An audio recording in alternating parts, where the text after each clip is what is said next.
If you are feeling like, oh my God, I don't want to deal with the holidays. There's so much family angst, and someone I really love died this time of year, and I just want to dive under the covers. I can't do the holidays. I have something for you. If you are excited about the holidays, yes, communion, reunion, food, and if you're somewhere in between, there's something for you. I'm Elizabeth Wells. I'm the author of Journaling for Well-Being and Peace, and I've taught journal writing for over 30 years.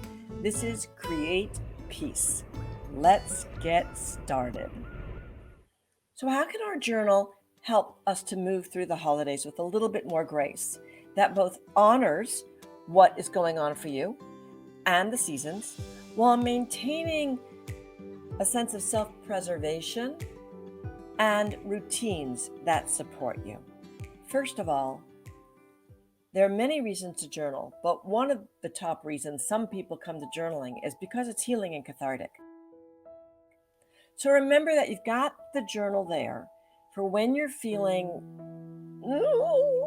to be able to pour it on the page. When you're feeling that angst, you can write it out, get it out of your body, your heart, your mind. It helps.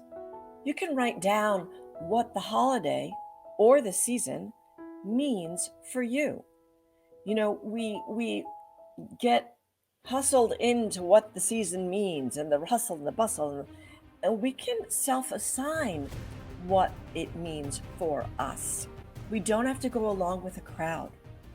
We can decide this holiday has meaning for me because, and write about that, the meaning of the season for you. You can start with a very little prompt that also maybe takes you back, because how we move through seasons and holiday times changes through our life and through our life experience. So when I was a little girl, it's one thing, a teenager another, a young woman, me today. So I remember when I would visit my grandma at the holiday time, and we'd get in the car and go and see all the lights. Look at the lights, Grandma! Look at that! Look at that!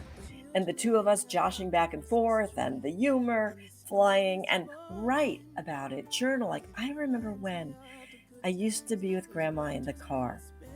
I can honor the joy of that time, my missing her, my sorrow that she's not here now, and I can invite her in now, her spirit to be with me through my writing.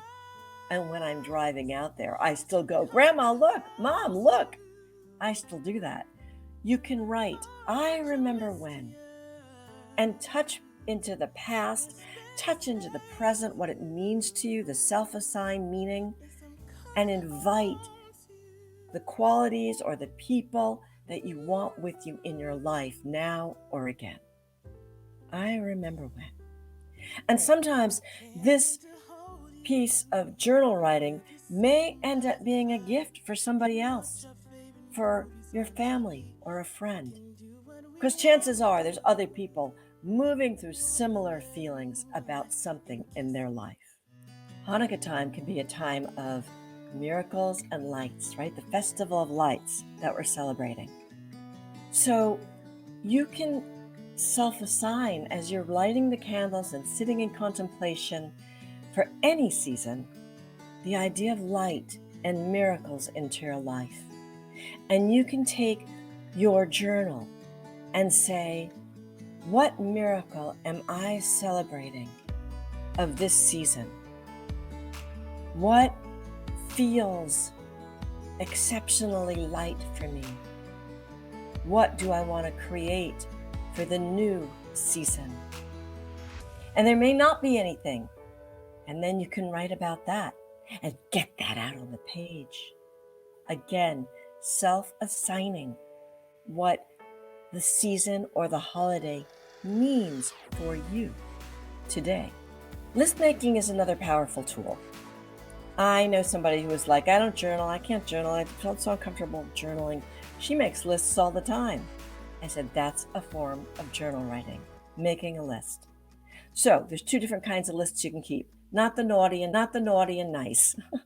But the journaling list of routines you want to keep for yourself, and the list of the rituals and ceremonies that have meaning for you. In terms of holiday rituals, there may be certain ones that you love. Maybe it's storytelling around the Thanksgiving table. Maybe it's lighting candles. Maybe it's burning incense. Maybe it's buying flowers that time of year when you don't buy them any other time of year to set on the table in the springtime holidays. Maybe it's writing cards or decorating trees or special rituals you have for how you decorate a table. So make a list of that because it gives you something to look forward to, something to anchor to as you go through the season, even if it's just for yourself. It's very valuable. Make a list of the rituals and ceremonies that support you and help you connect to the season or the holiday and help you slow down. And then finally, routine. Make a list of the routines that support you through the holiday season, because this will give you something to anchor to, whether you like the season and the holiday or you don't. Self-care routines. So physically, are you going to walk every day, swim 3 times a week? Are you going to eat more veggies and greens and fruit? Are you going to be mentally, emotionally? Are you going to be journaling every day? Do you want to watch comedy because it's a hard time of year? So you're going to get comedies from the TV, Netflix, wherever you get them from, and watch them. Spiritually, do you want to take time to breathe and not be racing in the traffic? Do you want to take time to slow down during the season, to feel into what it means for you and reflect on that and meditate, contemplate, rest, read? In fact, I'm going to put some information for you about that down below. And relationally, make a list of what you want to relate to during the season. How do you want to relate to the environment? How do you want to relate to the holiday or the season? How do you want to relate to people? Just make a list. This is how I feel. This is what I'm making a list of. Just make a list. And then look at that list and let it support you. Choose one thing in each category: physical, mental or emotional, spiritual, relational. Then you're going to go, I'm really going to make an effort to follow this journey of feeding myself in a self-care, loving way by doing one thing a week in each part of the list.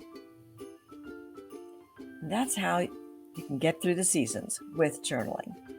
Check out the PDF below for 33 quotes on creativity, writing, and inspiration. And check out my next video on the 3 great reasons to begin and maintain a journaling practice. Good luck getting through the seasons. I hope it's a peaceful time for you. And we'll talk again soon. Bye for now.